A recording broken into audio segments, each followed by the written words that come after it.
হারানো সন্তানের জান্নাতি সফর ও হাসরের ময়দানে সেই অলৌকিক পুনর্মিলন কিভাবে ঘটবে তা এই ভিডিও দেখলে বুঝবেন। এই ভিডিওতে কুরআনের বর্ণনা অনুযায়ী হারানো সন্তান হাসরের ময়দানে কিভাবে তার মা-বাবাকে খুঁজে পায়। একটি অন্ধকার ঘুটঘুটে রাত, চারদিকে নিস্তব্ধতা। হাসপাতালের সাদা করিডরে কেবল বিষণ্ণতা।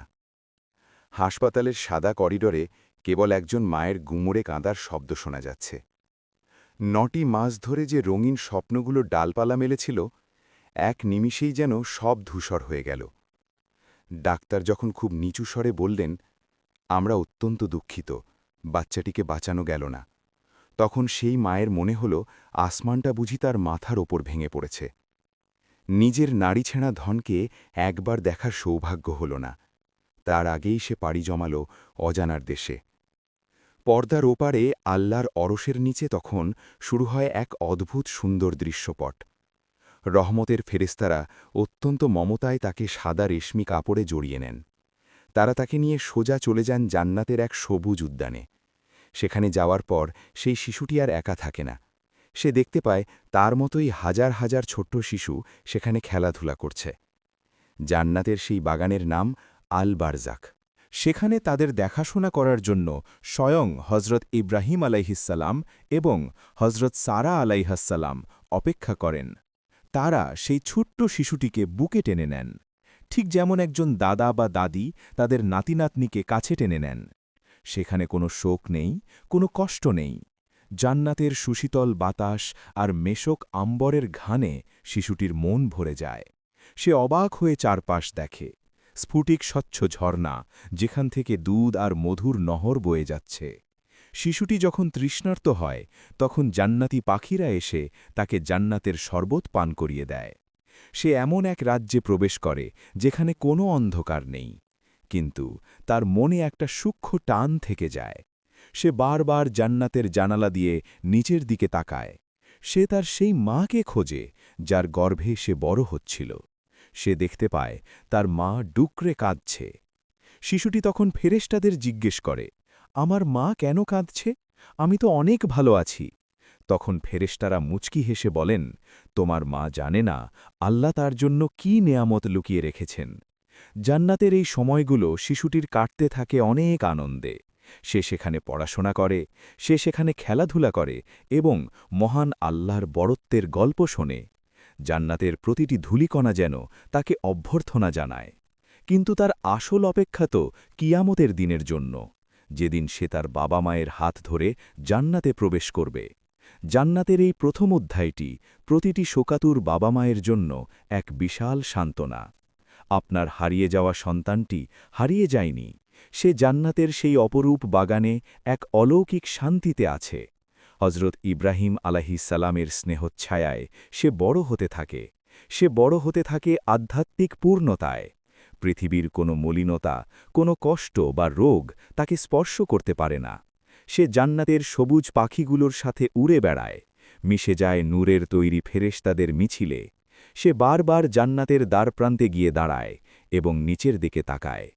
ফেরেশতারা যখন তাকে জিজ্ঞেস করেন, হে জান্নাতের পাখি, তুমি কি খুঁজছ? সে তার আধো আধো কণ্ঠে উত্তর দেয়, আমি আমার মাকে খুঁজছি, আমি আমার বাবাকে খুঁজছি। শিশুটির এই আকুতি আল্লাহর আরশ পর্যন্ত পৌঁছে যায়। তখন ফেরেশতারা শিশুটির সামনে একটি নূরের পর্দা উন্মোচন করেন।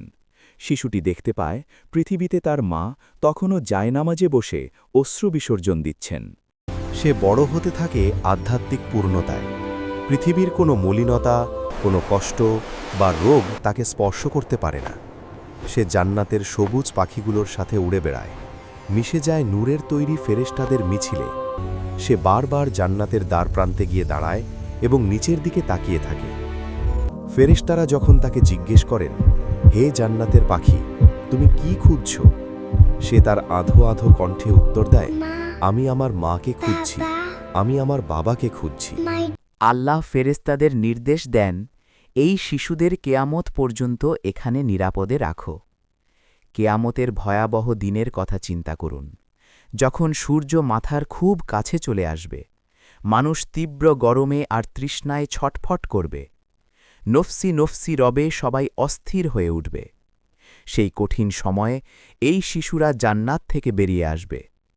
তারা হবে নূরের তৈরি পোশাক পরা এবং তাদের হাতে থাকবে জান্নাতের পানীয় ভর্তি পাত্র। তারা তৃষ্ণার্ত মানুষের ভিড়ে তাদের নিজ নিজ বাবা মাকে খুঁজে বেড়াবে। ফেরেশতারা তাদের সাহায্য করবেন। যখন কোনো শিশু তার বাবাকে বা মাকে খুঁজে পাবে, সে দৌড়ে গিয়ে তাদের হাত ধরবে বা কাপড়ের আঁচল ধরবে। সে তার মায়ের হাতে জান্নাতের শরবত তুলে দেবে। মা যখন সেই শরবত পান করবেন, তার সমস্ত ক্লান্তি দূর হয়ে যাবে। সেই মা তখন তার সন্তানকে বুকে জড়িয়ে ধরবেন, যাকে সে পৃথিবীতে কখনো দেখতে পায়নি। সেই আলিঙ্গন হবে অপার্থিব। কেয়ামতের সেই বিভীষিকাময় ময়দানে হঠাৎ একদল নুরানি শিশুর মেলা দেখা যাবে। মা অবাক হয়ে জিজ্ঞেস করবেন, কে তুমি বাছা? এই কঠিন দিনে সবাই যখন আমাকে ছেড়ে পালিয়েছে, তুমি কেন আমার সেবা করছ? শিশুটি তখন ডুকরে কেঁদে উঠে বলবে, মা, আমি তোমার সেই কলিজার টুকরো, যাকে তুমি দুনিয়ার আলো দেখাতে পারোনি। আল্লাহর আরশের সামনে দাঁড়িয়ে সেই ছোট্ট শিশুটি বায়না ধরবে। সে বলবে, হে আমার রব, আজ আমার আমলনামার দরকার নেই। আমি আমার মা বাবাকে ছাড়া জান্নাতে প্রবেশ করব না। তুমি আমাকে দুনিয়াতে পাঠাওনি, আমি তোমার ফায়সালায় রাজি ছিলাম। আল্লাহ তখন মুচকি হেসে ফেরেশতাদের বলবেন, যাও, এই নিষ্পাপ শিশুটির হাত ধরে ওর বাবা মাকে জান্নাতে পৌঁছে দাও। ও মা, সেই দৃশ্যটা কতটা আবেগের হবে একবার ভাবুন তো। জান্নাতের দরজায় দাঁড়িয়ে সেই সন্তান যখন তার মা বাবার হাত ধরবে। যে মা তার সন্তানকে কোলে নিতে পারেনি, যে বাবা তার সন্তানের মুখটা একবার দেখতে পারেনি, তাদের সব হাহাকার এক নিমিষেই ধুয়ে মুছে যাবে। কিয়ামতের সেই কঠিন দিনে যখন কেউ কাউকে চিনবে না, তখন আপনার এই না দেখা সন্তানটিই হবে আপনার নাজাতের উসিলা। আল্লাহ আমাদের সবাইকে সেই জান্নাতের মিলনে ধন্য করুন, যেখানে আর কোনো বিচ্ছেদ নেই, আর কোনো কান্না নেই। আমিন।